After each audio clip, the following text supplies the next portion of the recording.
নমস্কার, আমি ডক্টর শ্যামা প্রসাদ রয়, বিনা পানি জেরিয়াট্রিক সেন্টার তরফ থেকে আমরা আমার সেকেন্ড এপিসোড আমরা জেরিয়াট্রিক পেশেন্ট বা বয়স্ক রোগের চিকিৎসার নির্ভরযোগ্য প্রতিষ্ঠান বিনা পানি জেরিয়াট্রিক সেন্টারে আজকে আমরা আলোচনা করব ডায়াবেটিস, তার লক্ষণ, ডায়াবেটিসের কমপ্লিকেশনস, কি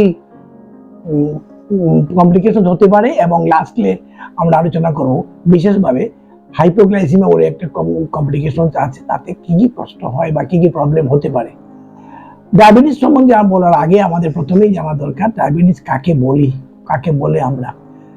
আমেরিকান ডায়াবেটিক অ্যাসোসিয়েশন এডিএ বা ইউরোপিয়ান অ্যাসোসিয়েশন ইএএসডি অনুসার আমরা যারা 126-এর নিচে ব্লাড সুগার ফাস্টিং থাকবে তাদেরকে আমরা বলি নর্মাল। এর বেশিও আমরা বলি ফাস্টিং ব্লাড সুগার যদি বেশি হয়, খালি পেটে ব্লাড যদি বেশি হয় তাকে বলে ডায়াবেটিক। আর তেমনি যদি ওষুধ না খাই তাহলে 199 পর্যন্ত হলে আমরা নর্মালি বলি। যদি আমরা ডায়াবেটিসের মেডিসিন খাই তাহলে 140-এর বেশি হলে আমরা ডায়াবেটিক। তো এই আমাদের প্রত্যেকেই জানা দরকার। আমরা ডায়াবেটিস নিয়ে চিন্তা করার আগে আর আরেকটা আমাদের খুব বেশি ইম্পর্টেন্ট, গত 2 মাসের এভারেজ হচ্ছে এসবিএ গাইডলাইন্স, SBA1C।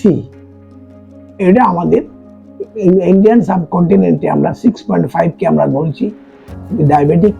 যদি এর বেশি হয়ে যায় তারপরে, আর যদি আমরা কোনো সিনিয়র সিটিজেন মোর দেন 80% তাহলে 7.2% হলেও বলি আমরা এর বেশি হলে ডায়াবেটিক। তাহলে ডায়াবেটিস কারা? ফাস্টিং ব্লাড সুগারটা মাপবেন, 126-এর যদি উপরে থাকে তবেই আমরা ডায়াবেটিস বলবো। যদি আমরা 200-র বেশি হয় খাওয়ার পরে তাহলে আমরা ডায়াবেটিস বলবো। কিন্তু ওষুধ যদি আমরা ডায়াবেটিসের খেয়ে নিই তাহলে 140-এর বেশি গেলে হবে।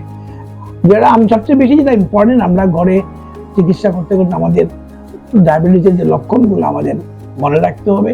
ডায়াবেটিস সুগার বাড়লে কি হবে, কমলে কি হবে।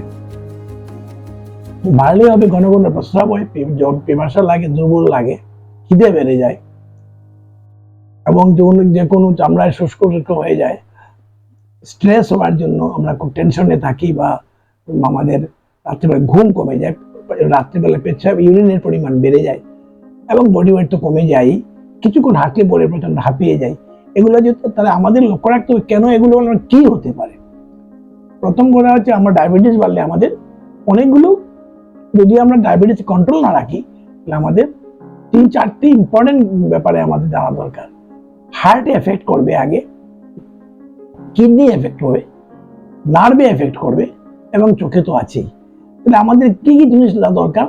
হার্টের মধ্যে আমাদের জানতে হয়, যদি দেখা যায় যে আমাদের চলতে গেলে হাঁপিয়ে যাচ্ছে তাহলে হার্ট ফেলিয়ারের আর্লি সাইনটা শুরু হতে পারে। সেই জন্য আমাদের হার্টের মধ্যে কোলেস্টেরলটা বেড়ে যায়। তাই আমরা চিকিৎসা করতে গেলে ডায়াবেটিসের ক্ষেত্রে ABC, SB1Cটা দেখতে হয়, ব্লাড সুগারের লেভেল, ব্লাড প্রেশার দেখতে হয়, কোলেস্টেরল দেখতে হয়। হার্ট ডিজিজ যদি আমরা এগুলো না করি তাহলে আমাদের কিন্তু early sign of heart failure হয়ে যায়। হার্ট ফেলিয়ার থেকে আমাদের worsening heart failure, hospitalisation, heart failure, এবং আলটিমেটলি আমাদের ডেথ হতে পারে। সিমিলারলি আমাদের কিডনি ডিজিজ হতে পারে, CKD। যদি আমাদের PGFR বলি, আমরা একটা টেস্ট করি, PGFR যদি আমাদের 90-এর বেশি হয় আমাদের নর্মাল, 15 যদি হয়ে যায় আমাদের ডায়ালিসিস করতে হবে, কিডনি ফেল। যতদিন পর্যন্ত আমরা দেখবো 90 থেকে নেমে আসছে আমাদের kidney stage, chronic kidney disease stage 1, stage 2, stage 3, নামতে নামতে আমাদের এন্ড স্টেজ রিনাল ডিজিজ, অর্থাৎ আমাদের যদি দেখা যায় 15 মধ্যে হয়ে গেল আমরা কিডনি ফেইলে চলে যাবে। আমরা ট্রিটমেন্ট করতে গেলে দেখতে হবে যে আমাদের কিডনি ইজিএফআরটা কম। ইউরিয়া ক্রিয়েটিনিন তো ডেফিনেটলি ইজিএফআর এর মাধ্যম দিয়ে আমরা বুঝতে পারি যে কোন মেডিসিন দেব, কোন মেডিসিন দেব না।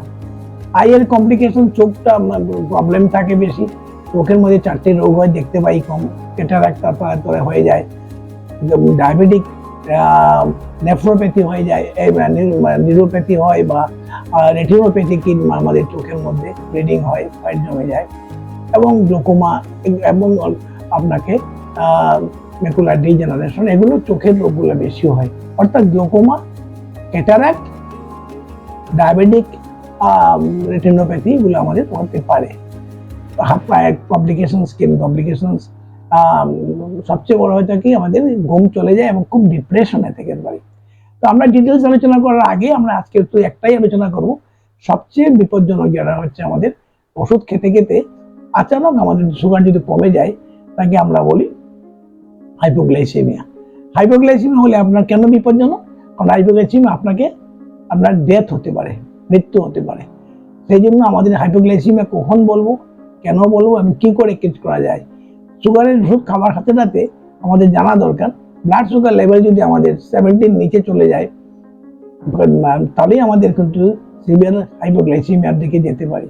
এবং সেগুলোতে কি হয়, আমাদের খিদে পেতে পারে, উদ্বেগ ঘাম দিতে পারে, শরীর দিয়ে মুখ ধরপড় করতে পারে, কনফিউশন হয়ে যায়, কথাবার্তা জড়িয়ে যায় এবং আমাদের মৃগীর মতো হয়ে যেতে পারে। তাহলে আমাদের সবচেয়ে বড় দরকার ডায়াবেটিসের মধ্যে হাইপোগ্লাইসেমিয়া যেন না। চিকিৎসা যখন করব, তাহলে হাইপোগ্লাইসেমিয়া করতে গিয়ে আমাদের বারে বারে মনে রাখতে হবে নর্মাল ব্লাড সুগার 126 খালি পেটে। যদি 125 যদি 70-এর নিচে চলে যায়, তাহলে আমাদের হাইপোগ্লাইসেমিয়া হয়ে যেতে পারে। আজকের দিনে আমি শুধু দুটো কথাই বলতে চাই, ডায়াবেটিস রোগীদের ক্ষেত্রে আপনাদের পক্ষে সবাইকে হাইপোগ্লাইসেমিয়া থেকে বাঁচতে হবে আগে। হাইপোগ্লাইসেমিয়া হলে যে কোনো সময় হার্ট অ্যাটাক হতে পারে এবং আপনি হাসপাতালে পৌঁছার আগেই আপনি ডেথ হতে পারেন। সেই জন্য আমাদের কাছে যেটা সবচেয়ে দরকার ডায়াবেটিসের ক্ষেত্রে, যে আমরা আমাদের লক্ষ্য হচ্ছে ডায়াবেটিসের টু প্রিভেন্ট, যাতে না হতে পারে, অর টু ডিলে, দেরি করে হোক। কি প্রিভেন্ট করব? যাতে সিকেডি বা কিডনি ডিজিজ না হয়। কি প্রিভেন্ট করব? হার্ট ডিজিজ যাতে না হয়। এবং কি প্রিভেন্ট করব? যাতে আমার চোখের অসুখ না হয়। কি প্রিভেন্ট করব? নিউরোপ্যাথি, নার্ভগুলো খারাপ হয়ে পায়ের নিচে আমরা সেন্সরি নার্ভগুলো যদি আমরা ভাত টের পাচ্ছি না, বা খাবার পরেও দেখতে পাচ্ছি যে আমাদের অনেক খিদে পাচ্ছে না, বা হার্ট অ্যাটাক হচ্ছে, আমরা বসে আছি, বয়স্ক লোকের ক্ষেত্রে অটোনোমাস নার্ভপ্যাথি বলে। তো আমাদের আজকের দিনে আমি বলবো সবচেয়ে আগে ডায়াবেটিসের মধ্যে হাইপোগ্লাইসেমিয়াকে খেয়াল রাখা দরকার, এবং 70-এর নিচে চলে গেলে কিন্তু আমাদের বিপদ হতে পারে। এই জন্য ফাস্টিং ব্লাড সুগারটা মাপা খুব দরকার। অথবা যে কোনো সময় যদি আমরা বলি রাত্রিবেলা যদি সুগার কমে যায়, বেশিরভাগ মধ্যরাত শেষ রাতের দিকে হয়, এগুলো নকচারাল হাইপোগ্লাইসেমিয়া বা এনি টাইম হাইপোগ্লাইসেমিয়া। সেই জন্য আপনাদেরকে জানতে হবে যে আমরা হাইপোগ্লাইসেমিয়া থেকে বাঁচতে গেলে কি করা দরকার।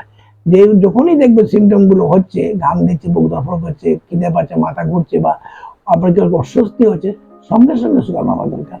তাই সবার আগে আমরা বিভিন্ন কমপ্লিকেশনের আগে হাইপোগ্লাইসেমিয়া নিয়ে চিন্তা করা দরকার। তাহলে আমরা ডায়াবেটিস থেকে ইমিডিয়েট বিপদ থেকে রক্ষা পেতে পারি। ধন্যবাদ।